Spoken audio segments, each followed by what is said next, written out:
All right, let's get to a few of your emails. Email, we get email. We get your email every day. Here's your mail today. We're talking about the shooting yesterday in Kansas City.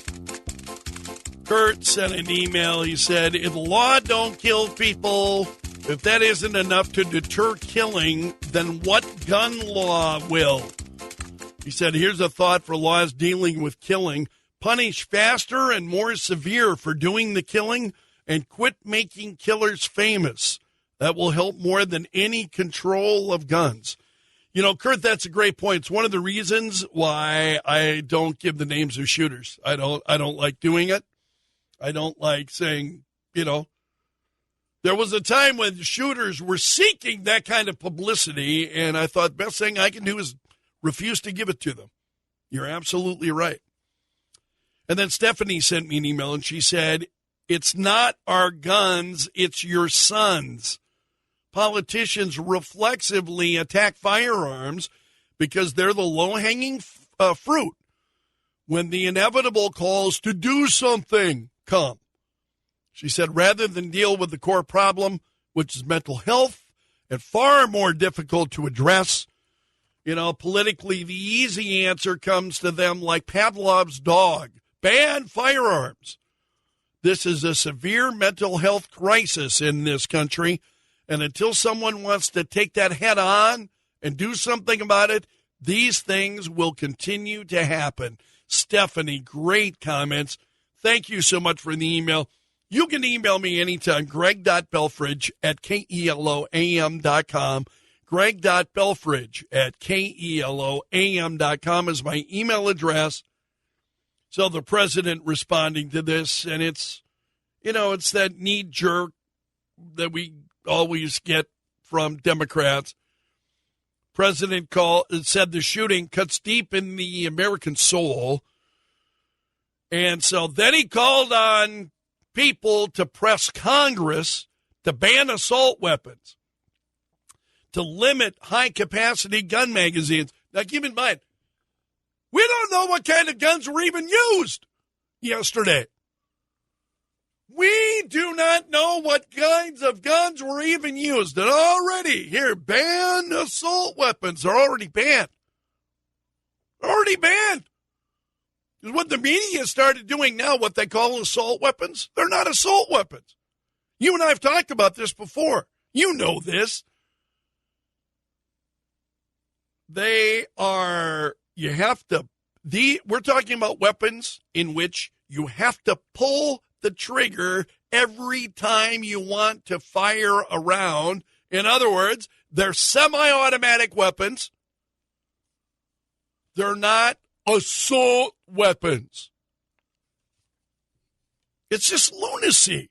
It's the same lunatic fringe reaction over and over and over and over again. It's just absolutely incredible. So, again, thanks so much for all your emails. Feel free to email me anytime. greg.belfridge@KELOAM.com is my email address. All right, there's some other stories I want to touch on this morning that I want to make sure, again, the media doesn't do its job. So one of the things I want to do is point you to stories that may interest you. You can go and get more information about them. This one's from justthenews.com. Homeland Security, the Department of Homeland Security.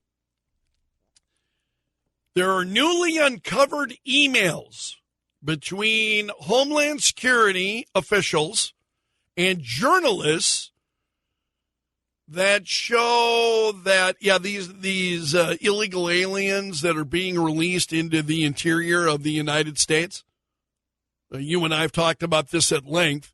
So you've got the illegals coming into the country, being released then into the interior of the country, and now Homeland Security says, we're not tracking them. We're not tracking those folks. So on one hand, it's no surprise, right? On one hand, it's no surprise. On the other hand, it's effing infuriating. I mean, it's Ugh. So you can get more on this at justthenews.com. These are emails obtained by a group called Protect the Public's Trust. And they, through a Freedom of Information Act, one DHS official told the Washington Post reporter, off the record, of course, that he couldn't say how many immigrants are settling in northern states via those busing programs. Because, the agency doesn't track those released from their custody. So we don't track them. We don't track those folks. So we don't know where they're at. We don't know what's ongoing. We don't track them. I would say if they were saying that they did, I wouldn't believe it. So the reporter asked, are more people deciding to settle in D.C., New York, or more recently Chicago as a result of the program, where they might have, previously been inclined to remain in Texas or Arizona? And this person said off the record, that's hard for us to say because they're getting on those buses after they're already out of our custody. So no longer in our custody. Yeah, well, who knows? Yeah, we don't know. You shrug your shoulders like a morons. Just absolutely incredible. While we're talking about the Homeland, the chairman of the House Homeland Security Committee, Mark Green, he's a Republican from Tennessee. And you've got to appreciate Representative Green's comments yesterday. He announced his retirement. And I want to share a portion of his Congress, and it's the latter comments here that are the most striking. But he said at the start of the Congress, I promised my constituents to pass legislation to secure our borders and to hold Secretary Mayorkas accountable. And he said, today, with the House having passed H.R. 2 and Secretary Mayorkas impeached, it's time for me to return home. He said, in the last few months, in reading the writings of our framers, I was reminded of their intent for representatives to be citizen legislators, to serve for a season and then return home. Yeah, isn't that, that in and of itself, I think, and he's exactly right. It's what the framers wanted. You would go, you would serve for a period of time, and then you would return home to your business, to your farm, whatever you were doing. You would return home having served your community and your state and your country, right? So Green is right. And then he says this. He said, our country and our Congress is broken beyond most means of repair. I have come to realize our fight is not here within Washington. Our fight is with Washington. As I have done my entire life, I will continue serving this country, but in a new capacity. And then he went on to thank his constituents and his staff and his family and so on. But, man, that was, he's right on. You believe he's correct when he says this? Because that resonated with me. I'm like, bingo, baby, that's it. Our country and our Congress is broken beyond most means of repair. I've come to realize our fight is not here within Washington. Our fight is with Washington. Absolutely right. How many of us say that here? How many, yesterday it's become sadly almost, if not daily, certainly weekly, here, and I'm not criticizing you. Don't take this the wrong way. I understand the frustration. Believe me, I share that. But the frustration that people have with, our senators in particular that you voice to me regularly, I hear you. I totally hear it. And this is where Representative Green is right. The fight is not within Washington. The fight is with Washington. And as so many of you have said to me, they're not listening. Totally agree. Totally agree. They're not listening. They don't hear you. They don't hear that. I don't know if they're stuck on stupid. I don't know what it is. They just don't hear you. But here is one congressman, the chair of the Homeland Security Committee, Mark Green, retiring from Congress, going back home and saying the institution is broken beyond most means of repair, he said. How many times have you thought that over the last 3 years? Over the last 10 years? You know what I mean? Refreshing to hear, and best to Congressman Green, by the way. You got to wish him the best. Continue the fight, but on a different front.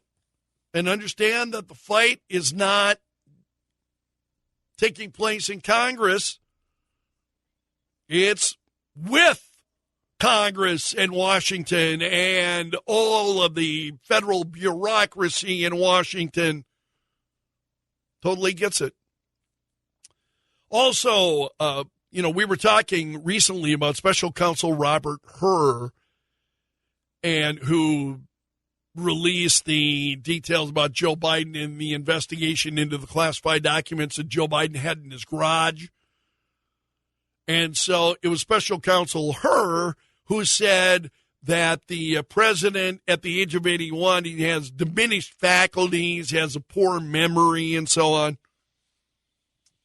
And Congress, in particular, the House of Representatives, they want her to testify. And so he likely will, coming up in March. So he is in final talks then to testify publicly before Congress in early March about his report on President Biden's handling of those classified documents. He will be in front, I think, of Jim Jordan's committee in the House of Representatives. Pretty fascinating. So it'll be interesting to see what may happen. So the House impeachment inquiry, as you know, has been ongoing. We haven't heard anything about the House impeachment inquiry. And I'm scouring the news every weekday morning. I'm scouring the news, and as quickly as I can. Here's the thing I've come to understand. I could spend 20 hours out of the day preparing for this show every day. I mean, seriously, there's a lot of things going on, a lot of broken stuff out there. I could spend 20 hours a day, but you know what? I couldn't even barely touch most of it, you know? So we will be following that. Robert Hur, and we'll be talking about that more, I'm sure, in the future. So the president, as you know, as long as we're talking about the special counsel, Robert Hur, his report, and remember the president last week who was upset that they dare ask him about his son's death. Remember, the president was mad as hell. He said, there's even a reference that I don't remember when my son died. How in the hell dare he raise that? Frankly, when I was asked the question, I thought to myself, wasn't any of their damn business. This is what the president said. Have you seen the latest on this now? And this is coming from legacy media. So this is not conservative media trying to undermine Biden. This is NBC News, hardly a Biden opponent, more of an ally. NBC News says yesterday it wasn't her who brought up the president's son. It was Joe Biden who brought it up. And NBC News said, according to two sources familiar with the Biden interview, they said, yeah, it was the president, not her or his team, who first introduced Beau Biden's death. So I don't know if the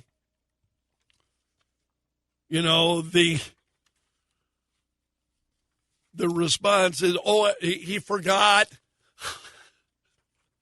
So I don't know whether, seriously, I'm not sure what his mental faculties are. I'm just not. I don't know. Because I see him at times. I said this yesterday. You listen to him at times, it sounds like he's got a good handle on things, got a good grip on things. Other days I watch him, and you almost want to cry. I mean, seriously, he's wandering off stage, doesn't know what he's doing. He's got to be let off. He's tripping. He's bumbling around like an idiot. And it's heartbreaking to me, seriously. I've said before, how in the hell can his family allow him to do this to him? Why wouldn't they step in and do something, you know?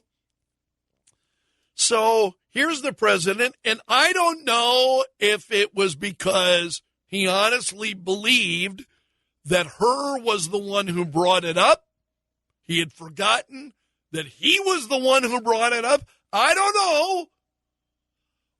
I don't know if he's just lying. I don't know if he knows that he's the one who brought it up and it was just out there lying. He's capable of that, I believe. But, yeah, it was not the special counsel who brought up the Beau Biden and his death. It was Joe Biden who brought it up into the interview. And I thought that was worth sharing with you. Fox News has FoxNews.com reporting on this morning. Also, but they said, according to NBC, citing multiple sources, her never asked the president about his recollection of his son's death in 2015. It was Joe Biden who brought it up. But then the president responded, with anger after, how in the hell dare he raise that? Biden said last Thursday. Frankly, when I was asked the question, I thought to myself, it wasn't any of their damn business. They didn't ask the question. You brought it up. So if he can't, I think you and I are left in a position you have to ask yourself, does he not even remember the events of the day before? Does he not even remember it? Well, actually, the interview had taken place some months prior to that. The report had just been released, but the interview had taken place prior to that. So the question is, did he just honestly not remember it? Certainly possible, the way that I, based on, watching him in action, or was he lying? I think there are those of us who believe he's lied about a number of different things. And if he's lying about this, it would just be the latest in a long series of lies